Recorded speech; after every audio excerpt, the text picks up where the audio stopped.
I want to share with you the response of some of these MAGA leaders' response to the Trump verdict. They're all freaking out. They're all losing it. But I think we should have a little fun with this. And I think here's how we do it. I want to share with you first some MAGA leader freakouts, but then I want to share with you the types of things they were saying about Donald Trump back in 2016 before they kissed the ring or were neutered or whatever. So first, let me show you Ted Cruz's reaction to the guilty verdict against Donald Trump in the criminal trial. Let me show you Ted Cruz's response following that guilty verdict. Play the clip.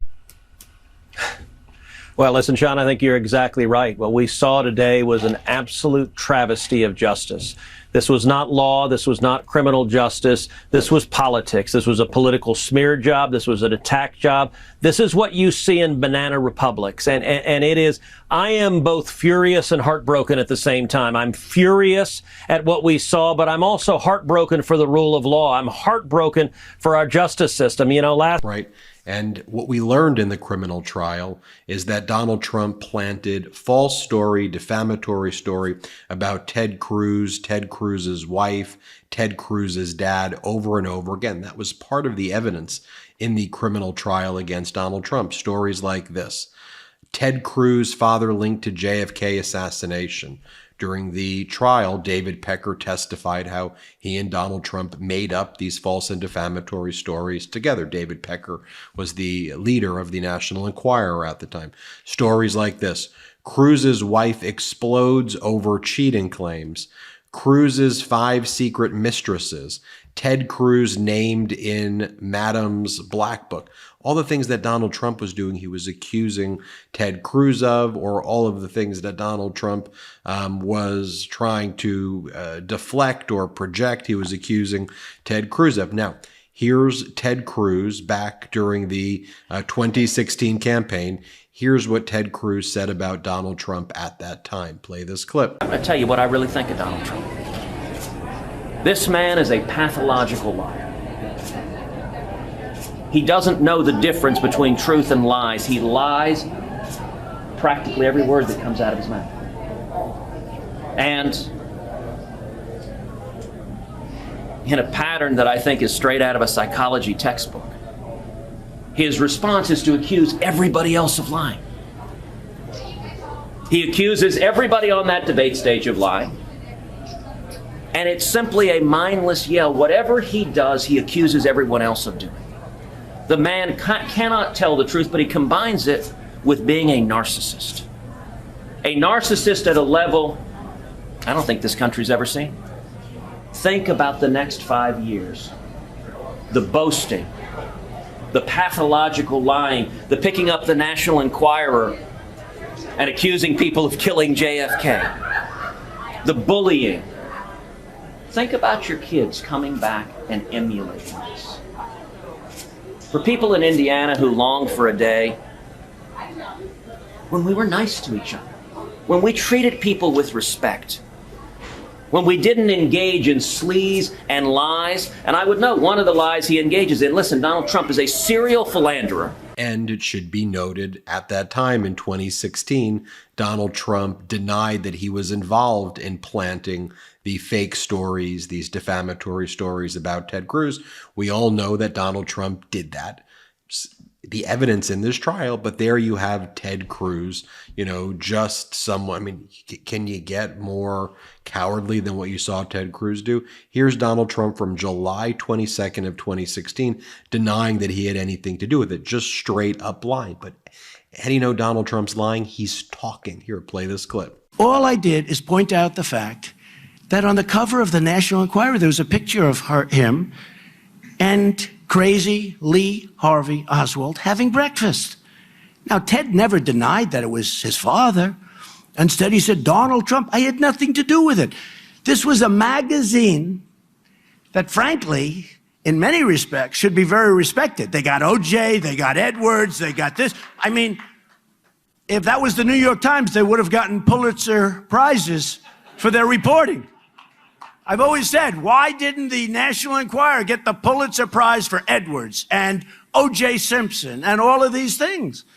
But anyway, so they have a picture, an old picture, having breakfast with Lee Harvey Oswald. Now, nothing, I'm not saying anything. They said, and here's how the press takes that story. So this had nothing to do with me, except I might have pointed it out, but it had nothing to do with me. I have no control over anything. I might have pointed it out. But they never denied. Did anybody ever deny that it was the father? They're not saying, oh, that wasn't really my father. And it's a little hard to do because it looked like him. So here's the story. The press takes that and they say, Donald Trump and his conspiracy theories, he went out and said his father was with Lee Harvey Oswald and he assassinated the president. What did I do? I told you we were going to have some fun with this and dig up some archival footage. All right, that's Ted Cruz. Who should we go to next? Marco Rubio. Got it. All right. Marco Rubio following the guilty verdict in Manhattan. Here's what Marco Rubio just had to say when it was announced that the jury of Donald Trump's peers and his fears found him guilty on 34 separate felony counts. Here's Rubio's reaction. Play the clip. This is the most outrageous travesty I've ever seen. And the problem here is Democrats have crossed this line. They have crossed the line in which now the court system is a political weapon. And it's going to be very hard for it not to come back the other way. I don't want that. I heard you saying that earlier in the show. But I think we need to understand that they've crossed the line now and let a genie out of a bottle. It's going to be hard to put back in place. Okay, now let's go back to Marco Rubio in 2016. Before any of that, let me just show you what Marco Rubio was like back in 2016. Here, play this clip. The stakes are giving control of the party of Lincoln and Reagan, of the conservative movement, and ultimately of the United States over to a con artist. That will not happen. I make this promise to you today. I will do whatever it takes. I will campaign as long as it takes. I will stay in this race as long as it takes. Donald Trump, a con artist, will never get control of this party.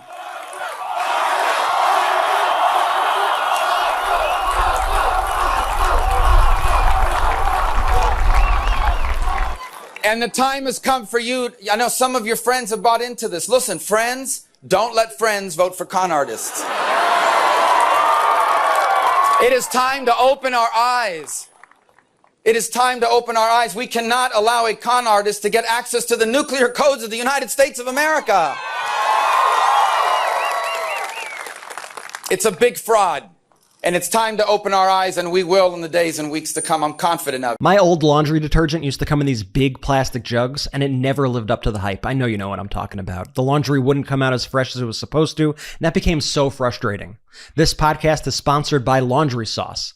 Laundry Sauce created the world's best-smelling laundry detergent in simple-to-use, high-performance pods. Laundry Sauce has transformed the mundane task of doing laundry into a luxurious and exciting experience, so you don't have to dread laundry day anymore. Earlier this week, I just used the Egyptian rose pods, and my clothes smell amazing. So what's the secret behind Laundry Sauce? Well, they partnered with one of the top fragrance houses in the world, the same team behind many of your favorite designer scents. From Australian sandalwood to Egyptian rose to cyber pine, with Laundry Sauce, laundry day will never smell the same again. Plus, they stripped away all the unnecessary ingredients and artificial dyes and maximized the hardworking science-backed stain fighters and enzymes to ensure your favorite clothes come out looking brand new. I went from dreading doing laundry to legitimately being excited to do laundry because I know my clothes will come out smelling amazing. I love Laundry Sauce so much. My favorite scent is that Egyptian rose I mentioned earlier. It's sort of like a rose mixed with some warm nutmeg and clover spice. It's amazing. And I'm not going to lie, my whole house kind of smells like Laundry Sauce now, but I'm not complaining, and I know it's just me. Check out the reviews on their site. They're some of the funniest reviews you will ever read and are super authentic. They match my own experience exactly. Plus, it's not just the pods that they sell. Laundry Sauce makes scent boosters, dryer sheets, dryer balls, fabric softeners, and even candles too. Plus, if you aren't happy, send back Laundry Sauce for a full refund, no questions asked. Elevate your laundry with Laundry Sauce. Now is the time to experience Laundry Sauce. Head to laundrysauce.com/Meidas and use promo code Meidas at checkout for 15% off. That's the best best offer you'll find, but you must use our code MIDAS, that's MEIDAS, for 15% off your order. One last time, that's laundrysauce.com/Midas, promo code MIDAS, MEIDAS, for 15% off. I told you we were going to have some fun with it. All right, let's go from Rubio and Ted Cruz. Let's go to the audition right now of the kind of MAGAs who are trying to be Donald Trump's VP. So you've got Byron Donalds, MAGA Republican Congress member. Byron Donalds goes on CNN, and he's asked a very basic question, which is, do you respect the jury's verdict? What do you think the MAGA Republican says? This evening, history has been made today, and many have had a visceral reaction one way or the other. What is your reaction tonight? Do you respect what the jurors have had to say in their verdict? No, I don't. And I think that's part of the jury's fault, but it's really at the fault of Judge Merchan, his jury. All right, how about J.D. Vance, MAGA Republican senator from Ohio? He was one of the people, part of the Red Tie Brigade, who showed up at Trump's criminal trial to attack Justice Merchan and Justice Merchan's daughter. Here he is again attacking Justice Merchan's daughter. Play the clip. We have to be willing to fight back. We need to be subpoenaing Judge Merchan and his daughter. We need to understand what are the connections between big Democratic money and this sham prosecution. Did George Soros ever talk to Alvin Bragg about using his power to go after Donald Trump? We need to get to the bottom of it. And when we find wrongdoing, we need to be willing to actually punish it. That is the only language that I think these people are going to understand, is that if they do this, if they turn the American system of justice and in a pretty splendid, I told you we were going to have fun, in a pretty splendid Freudian slip right here, J.D. Vance says these banana Republicans are never going to stop. I like that name. MAGA equals banana Republicans. Here, play this clip. Forward. And if they don't, Jesse, it's not going to stop with Donald Trump. Banana Republics never stop with the guy at the top. It's going to. So that's what J.D. Vance is saying. Then they roll out the MAGA lawyer, Jonathan Turley. And you'll recall from our reporting that Donald Trump pays a lady. Donald Trump does it. Donald Trump's Political Action Committee pays this lady over $100,000 to follow Donald Trump around with a portable printer. Her nickname is the Human Printer. So she follows Trump around and then she prints out right-wing articles that the campaign and Trump's lawyers think that Donald Trump is really going to like. The Human Printer, they call her. She prints out the articles, then Donald Trump tries to read it to the press. So one of the people who Donald Trump continued to read their article is this right-wing MAGA lawyer named Jonathan Turley. So Fox brings on Jonathan Turley to whine about the system, to whine about the process. Let me share this clip with you of MAGA lawyer Jonathan Turley. Play the clip. Could well go all the way to Washington. It does, Professor. We have a great system, but the system isn't designed for political show trials. Yes, Trump can win on appeal and everything will be adjudicated properly. Yes, we have a great system. But when the system is abused by politicians and politicized district attorneys before an election, who cares if it's thrown on appeal? You got a convicted felon now who's in the middle of an election. That's not the right system. And what else were they saying on Fox? You have Jesse Waters. Again, it's just like the whiniest stuff. Jesse Waters, like, this is a Greek tragedy, from billionaire to bankruptcy, divorce. Like, what are you even talking about? Here, play this clip. This man's life is a Greek tragedy. From billionaire, bankruptcy, TV star, Hollywood Walk of Fame, divorces, marriages, children. And that was even before he enters politics. And then you have investigations and hoaxes and a pandemic. And now they're trying to incarcerate this person.